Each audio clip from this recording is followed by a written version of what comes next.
Friends, life is short. Time is flying by. You can't afford to put off what God's put in your heart. You don't have time to live with things holding you back. You have seeds of greatness on the inside. There is a cloud of mystery surrounding what happened at that school, and these families need closure. Where there's smoke, there's fire. I want to find out where the fire is. Good evening, I'm Heather Venice. And I'm Reginald Roundtree. You just heard from Senator Bill Nelson back in February, and then Attorney General Pam Bondi today. They're talking about a reform school that was supposed to make life better. Instead, tortured little boys for years. Now, Bondi announced today that she wants to open the graves and exhume the human remains of those who died while attending the Dozier School for Boys. Now, the school is located in the Panhandle, about 70 miles northwest of Tallahassee. It's believed there are unmarked graves of boys who died between 1900 and 1952 at that school, possibly from abuse by the guards. Today's reporter Melanie Michael is in our satellite center. And Mel, you spoke tonight to a man who actually attended this school. It had to bring up some horrible memories. It did, Reggie. Good evening to you. And you and I had a very long conversation in the newsroom tonight about this subject.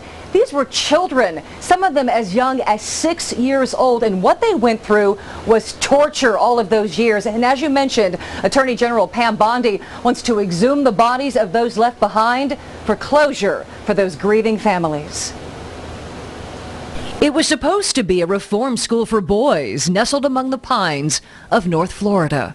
But within these walls, in a place nicknamed the White House, it was hell on earth.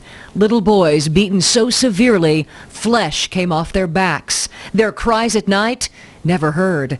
And sexual abuse so vicious, grown men weep when they speak of it.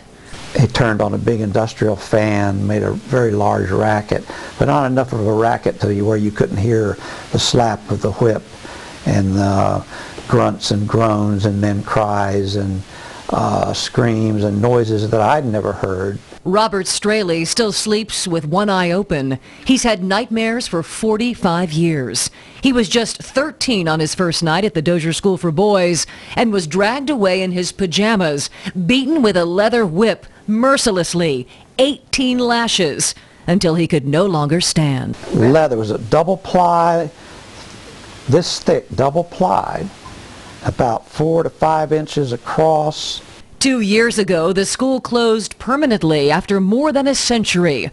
The allegations of torture and abuse investigated by FDLE.